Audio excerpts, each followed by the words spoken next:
मोदीले फक्स गर्दैछ नि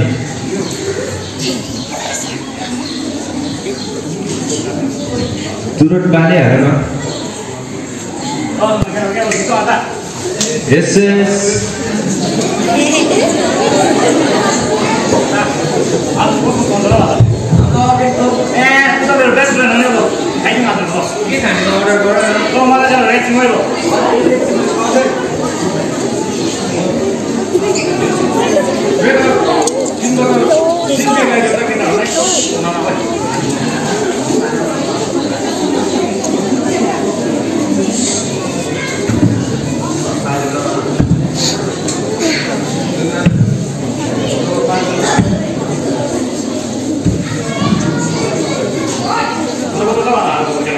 ठिकै छ अहिलेसम्म त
सेवन पश्चात सबैजना आफ्नो घरतर्फ फर्किन्छ।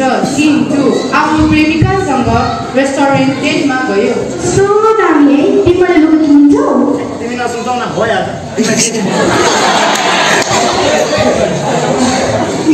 Thank you.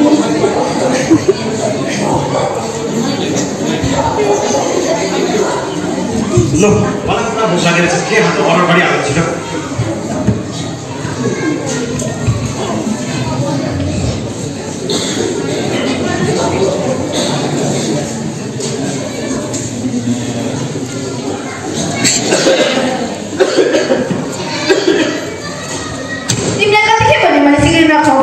तिमी मेरो कुरा मान्नै मान्दैनौ। तिमीले नआइसँग छ। तिमी बेसी भयो बुझ्यौ? किन सिगरेट कि त मलाई छोड। छ नबाउ छोड।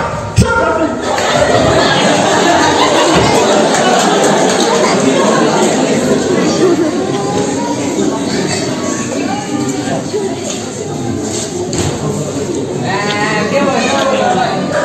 ठिक छ अन्त। आज यहाँ जानु छ। आम्बो अनि भित्रैमा आउनु थियो।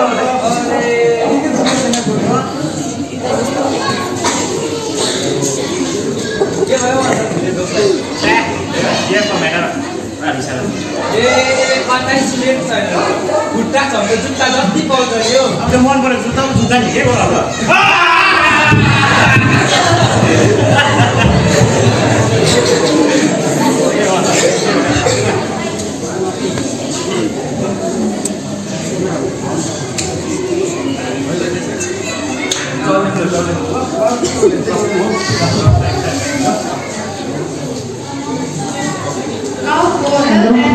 सेन्टरमा एक्सरेको सुविधा नभएको कारण उसलाई सिटीको हस्पिटलमा पठाइन्छ।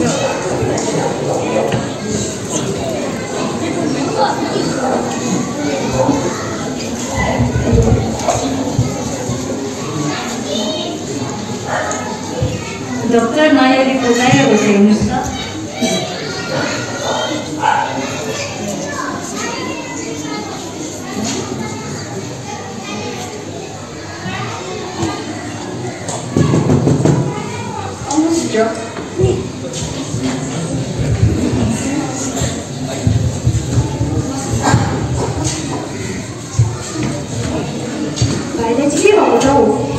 मलाई निकै दिन भयो कि फुले खाएको अन्त फुलेर फुल्नु निस्केछ।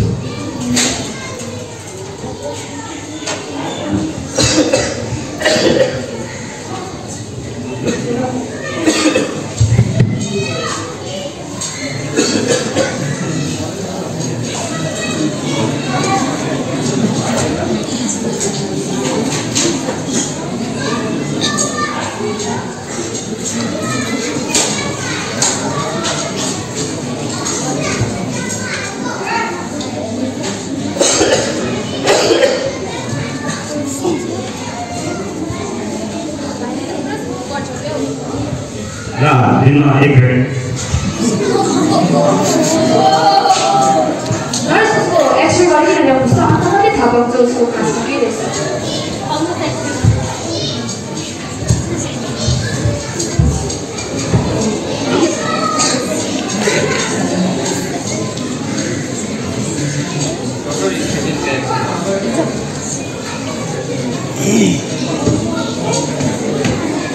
पेसेन्टलाई भित्र बोलाउनुहोस् त।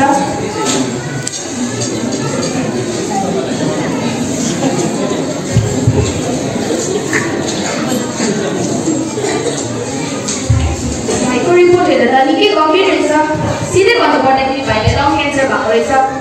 तिमीले टिभीहरूतिर देखेको छैन यस्तो चुरोट खैनी बेरी खाएर लङ क्यान्सर भएको टिभी पनि हेरेर अनि प्याकेटकै अगाडि लेखेको हुन्छ कस्तो हुन्छ भनेर।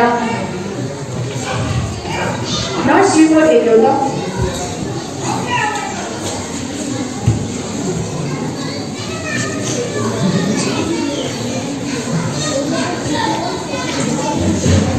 यहाँ मैले एउटा दबाई लेखेको छु।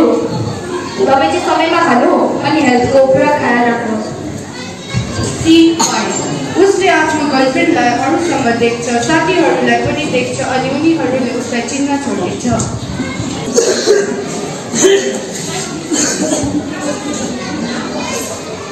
किन? अङ्गो थिल्ली रहेछ थिल्लीमा।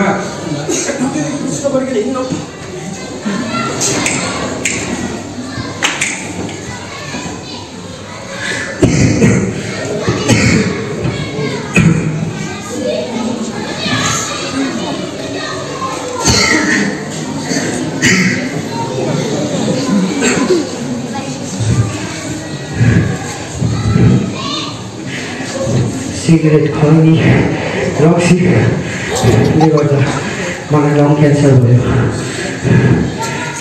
मेरो साथीभाइ दिदी बहिनी आमा बाबाले मलाई हेर्नु छोड्यो किन सिगरेट र खैनीले गर्दा। मेरो सबसे ठुलो गल्ती यो थियो।